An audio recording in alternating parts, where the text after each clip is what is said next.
Bonjour à tous et bienvenue sur cette chaîne. Aujourd'hui, nous allons parler d'un problème qui frustre presque tous les éleveurs de poules à un moment donné. Vos poules ont soudainement arrêté de pondre des œufs et vous ne savez absolument pas pourquoi. Je sais exactement ce que vous ressentez parce que j'ai vécu cette situation des dizaines de fois au cours de mes années d'expérience dans l'élevage. Dans cette vidéo, je vais partager avec vous les causes les plus méconnues de ce problème, celles dont personne ne parle vraiment, et surtout, je vais vous donner les solutions concrètes qui fonctionnent vraiment. Si vous voulez que vos poules recommencent à pondre et que votre poulailler redevienne productif, restez avec moi jusqu'à la fin. Et si cette vidéo vous aide, n'oubliez pas de laisser un petit like et de vous abonner à la chaîne pour ne manquer aucun de mes conseils d'élevage. Allez, commençons. Vous savez, quand j'ai commencé dans l'élevage de poules il y a plus de 20 ans, je pensais que tant que mes poules avaient de la nourriture et de l'eau, tout irait bien. Quelle naïveté! La réalité de l'élevage avicole est tellement plus complexe et fascinante que ce que l'on imagine. Les poules sont des créatures extraordinairement sensibles, bien plus que la plupart des gens ne le réalisent. Chaque détail de leur environnement, de leur alimentation et même de leur état émotionnel peut affecter leur capacité à pondre des œufs. Commençons par quelque chose dont presque personne ne parle, le stress invisible. Oui, vos poules peuvent être stressées sans que vous vous en rendiez compte. Et laissez-moi vous dire que le stress est probablement la cause la plus sous-estimée de l'arrêt de ponte. Imaginez-vous dans un environnement où vous ne vous sentez pas en sécurité, où il y a constamment du bruit, des mouvements brusques, ou même la présence de prédateurs rôdant autour de votre espace. Comment vous sentiriez-vous? Exactement comme vos poules se sentent. Les poules ont un système nerveux très développé, et lorsqu'elles perçoivent une menace, même minime, leur corps entre en mode survie. Et devinez quoi? En mode survie, la ponte d'œufs n'est absolument pas une priorité pour leur organisme. J'ai vu des poulaillers entiers arrêter de produire simplement parce qu'un nouveau chien était arrivé dans la propriété voisine et aboyait constamment. Le corps de la poule dit essentiellement « Pourquoi dépenser de l'énergie à produire des œufs quand ma vie pourrait être en danger ?» C'est de la pure logique biologique. La solution pour le stress? Créez un environnement calme et sécurisé. Assurez-vous que votre poulailler est bien protégé contre les prédateurs. Pas seulement la nuit, mais aussi pendant la journée.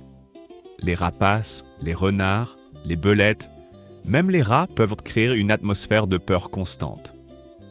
Installez des filets de protection si nécessaire, renforcez les clôtures et surtout, passez du temps tranquille avec vos poules. Parlez-leur doucement, déplacez-vous calmement autour d'elles. Vous seriez surpris de voir à quel point une routine apaisante peut faire la différence. Maintenant, parlons de quelque chose que tout le monde pense maîtriser, mais que presque personne ne fait correctement. L'alimentation. Vous donnez peut-être des grains à vos poules. Vous pensez qu'elles picorent dans le jardin et que tout va bien. Mais voici la vérité brutale que j'ai apprise à mes dépens.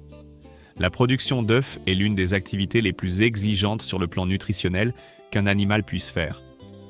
Chaque œuf pondu nécessite une quantité énorme de protéines, de calcium, de vitamines et de minéraux.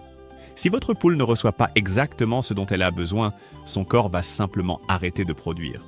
C'est aussi simple que cela. La plupart des éleveurs amateurs font une erreur fondamentale. Ils donnent à leurs poules des restes de table et pensent que c'est suffisant. Les restes de pain, les épluchures de légumes, tout cela peut être un complément, mais ce n'est jamais suffisant comme alimentation principale. Vos poules ont besoin d'un aliment complet spécialement formulé pour les pondeuses. Regardez l'étiquette. Il devrait contenir au minimum 16 à 18% de protéines. Le calcium est également crucial, et pas seulement n'importe quel calcium. Les coquilles d'huîtres broyées sont excellentes. J'en mets toujours un bol séparé dans le poulailler pour que mes poules puissent en servir selon leurs besoins. Mais voici quelque chose que presque personne ne sait. La qualité de l'aliment se dégrade avec le temps. Si vous achetez un grand sac de nourriture pour poules et que vous le stockez pendant des mois dans un endroit humide, les vitamines se dégradent, les graisses peuvent rancir, et soudainement votre aliment qui était excellent devient médiocre. J'ai vu des éleveurs acheter de la nourriture en gros pour économiser de l'argent, mais ensuite leurs poules arrêtent de pondre parce que l'aliment a perdu sa valeur nutritive. Stockez toujours votre nourriture dans un endroit frais et sec, dans des conteneurs hermétiques, et utilisez-la dans les 2 à 3 mois maximum. Et puis il y a l'eau. Oh, l'eau! Vous ne pouvez pas imaginer combien de fois j'ai visité des poulaillers où l'eau était verte, sale, ou pire, gelée en hiver. Une poule a besoin de boire environ 2 fois la quantité d'eau par rapport à la nourriture qu'elle mange. Sans eau fraîche et propre en permanence, la ponte s'arrête immédiatement. Je change l'eau de mes poules au moins 1 fois par jour, parfois 2 fois en été quand il fait chaud. L'eau doit être propre, fraîche et facilement accessible. Investissez dans des abreuvoirs de qualité qui ne se renversent pas facilement et qui sont faciles à nettoyer. Passons maintenant à un facteur que beaucoup de gens connaissent, mais dont ils sous-estiment gravement l'importance. La lumière. Les poules sont des animaux photopériodiques, ce qui signifie que leur cycle de reproduction est directement lié à la durée du jour. C'est inscrit dans leur ADN depuis des millions d'années d'évolution. Quand les jours raccourcissent en automne et en hiver, le corps de la poule reçoit un signal. Ce n'est pas le bon moment pour pondre des œufs. Dans la nature, cela a du sens parce que les poussins auraient moins de chances de survie pendant l'hiver. Donc naturellement, sans intervention de votre part, vos poules vont réduire ou arrêter complètement leur ponte pendant les mois d'hiver. La solution ? Vous devez fournir de la lumière artificielle pour maintenir environ 14 à 16 heures de lumière par jour. Mais attention, et c'est là que la plupart des gens font une erreur. Vous ne pouvez pas simplement allumer une lumière éblouissante à n'importe quelle heure. La lumière doit être progressive, comme le lever du soleil naturel. J'utilise une minuterie qui allume doucement la lumière tôt le matin, avant le lever du soleil naturel, et qui la laisse s'éteindre naturellement avec le coucher du soleil. Ne faites jamais l'inverse en ajoutant de la lumière le soir, car cela peut perturber les poules qui essaient de se percher pour la nuit. Une autre chose cruciale sur la lumière, l'intensité. Vous n'avez pas besoin d'une lumière ultra brillante comme celle d'un stade de football. Une ampoule douce qui fournit environ 10 à 15 lux est largement suffisante. Pensez à une lumière similaire à celle d'une journée nuageuse. Trop de lumière peut stresser les poules, ce qui nous ramène au premier problème dont nous avons parlé. Maintenant, abordons un sujet délicat que personne n'aime vraiment discuter. L'âge de vos poules. C'est une réalité biologique incontournable. Les poules sont à leur pic de production pendant leur première et deuxième année de vie. Après cela, la production commence à décliner progressivement. À l'âge de 3 ou 4 ans, une poule peut encore pondre, mais peut-être seulement la moitié de ce qu'elle produisait dans sa jeunesse. À 5 ou 6 ans, beaucoup de poules pondent très rarement, voire plus du tout. Je sais que c'est difficile à entendre, surtout si vous vous êtes attaché à vos poules. Je comprends complètement. J'ai des poules dans mon élevage qui ont 7 ou 8 ans et qui ne pondent plus un seul œuf, mais je les garde parce qu'elles font partie de la famille. Cependant, si votre objectif est la production d'œufs, vous devez comprendre cette réalité et planifier en conséquence. La solution consiste à avoir toujours différentes générations de poules dans votre troupeau. Chaque année ou tous les 2 ans, ajoutez quelques jeunes poulettes pour maintenir un niveau de production constant. La mue est un autre phénomène naturel qui arrête complètement la ponte, et pourtant tellement de gens paniquent quand ils la voient manquer pour la première fois. La mue est le processus par lequel les poules perdent leurs vieilles plumes et en font pousser de nouvelles. Cela se produit généralement 1 fois par an, le plus souvent en automne.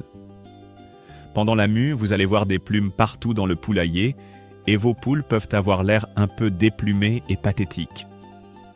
C'est complètement normal. Produire de nouvelles plumes demande une quantité énorme de protéines et d'énergie. Donc, le corps de la poule arrête la ponte pour concentrer toutes ses ressources sur la régénération de son plumage. La mue peut durer de quelques semaines à quelques mois, selon la poule individuelle. La meilleure chose que vous puissiez faire pendant cette période est d'augmenter les protéines dans leur alimentation. Je passe à un aliment contenant 20% de protéines ou plus pendant la mue. Vous pouvez aussi donner des suppléments riches en protéines comme des verres de farine, des graines de tournesol ou même du poisson cuit. Soyez patient et une fois la mue terminée, vos poules recommenceront à pondre. Parlons maintenant de quelque chose de vraiment insidieux, les parasites et les maladies. C'est un sujet que beaucoup d'éleveurs amateurs préfèrent ignorer, mais je vais être direct avec vous. Si vos poules ont des parasites internes comme les vers intestinaux, ou des parasites externes comme les poux rouges ou les acariens, elles ne vont pas pondre correctement. Point final. Ces parasites sucent littéralement la vie de vos poules. volant les nutriments dont elles ont besoin pour produire des œufs et causant un stress physique constant.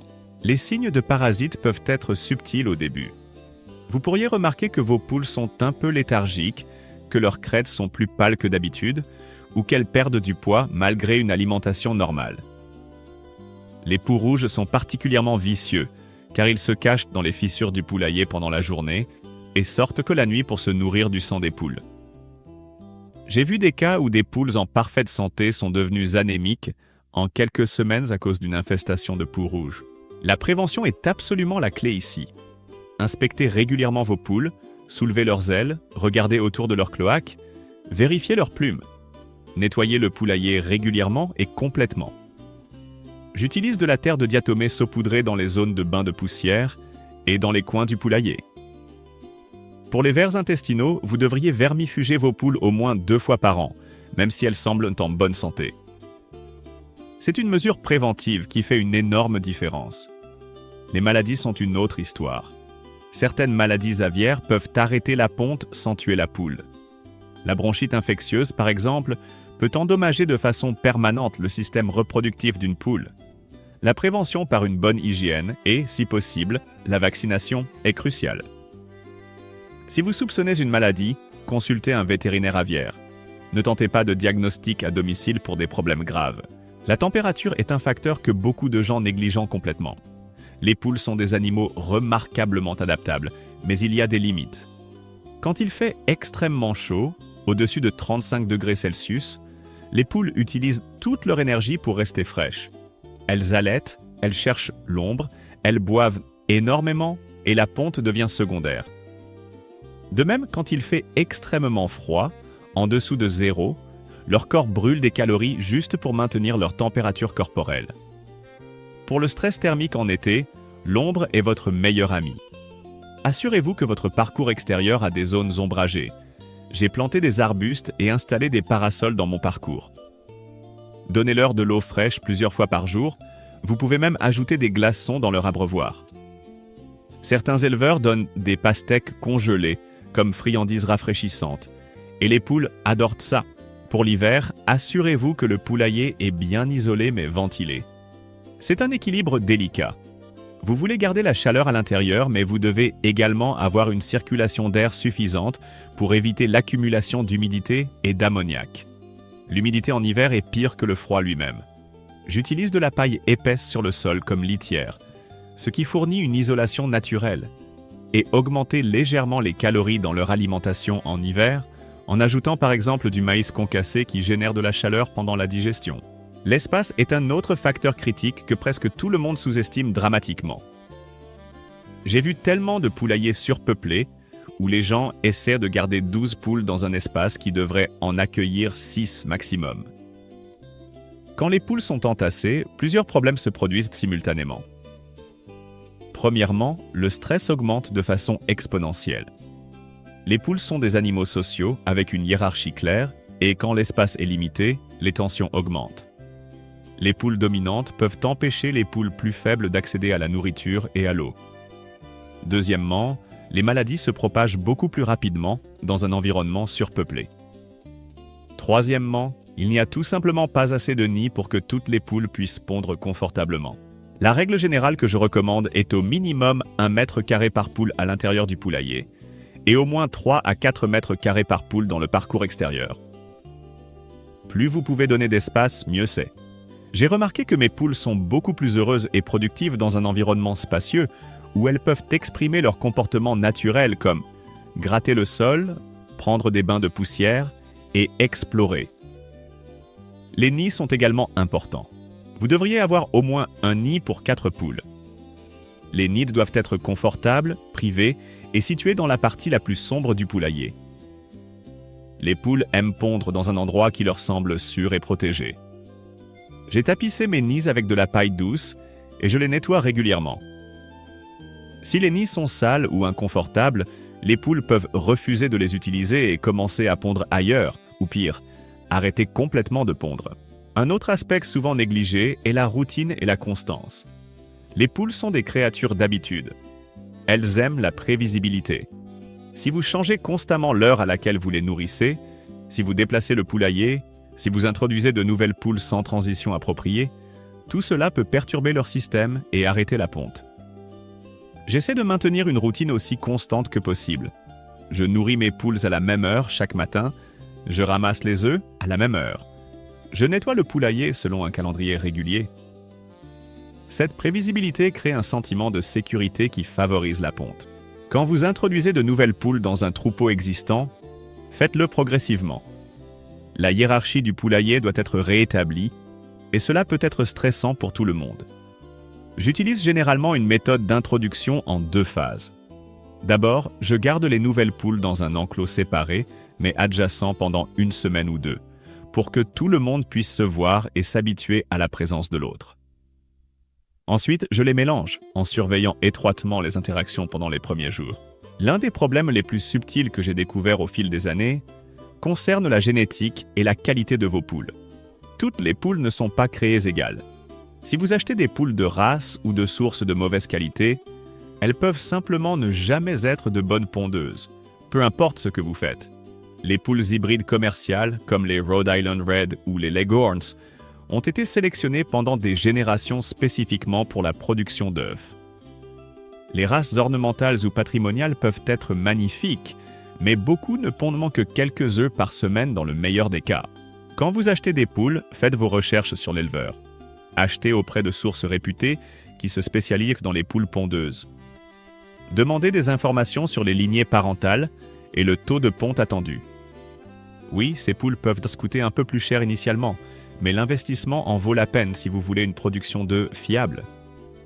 Enfin, parlons de quelque chose que presque personne ne considère, la santé mentale et le bonheur de vos poules. Oui, vous avez bien entendu. Les poules ont des émotions. Elles peuvent s'ennuyer, elles peuvent être déprimées. Une poule malheureuse ne va pas pondre à son potentiel maximum. L'enrichissement de l'environnement est crucial. Donnez à vos poules des choses à faire. Suspendez des légumes pour qu'elles doivent sauter pour les attraper. Mettez des perchoirs à différentes hauteurs. Créez des zones de bain de poussière avec du sable et de la terre de diatomée. Ajoutez des branches et des objets à explorer. Je passe du temps avec mes poules presque tous les jours. Pas seulement pour les tâches de base, mais pour observer leur comportement, pour m'assurer qu'elles sont heureuses et actives. Vous apprenez à connaître la personnalité de chaque poule, et vous pouvez rapidement repérer quand quelque chose ne va pas. Cette attention personnelle fait une différence énorme. Alors, récapitulons tout ce dont nous avons parlé. Si vos poules ont arrêté de pondre, examinez chacun de ces facteurs. Le stress dans leur environnement, la qualité et la quantité de leur alimentation, l'accès constant à de l'eau fraîche, la durée et l'intensité de la lumière qu'elles reçoivent, leur âge et leur cycle de vie naturel, la présence de parasites ou de maladies, les températures extrêmes, l'espace disponible et la qualité de leur habitat, et leur bonheur général et leur enrichissement mental. La plupart du temps, le problème n'est pas une seule cause, mais une combinaison de plusieurs facteurs. C'est pourquoi une approche holistique est essentielle.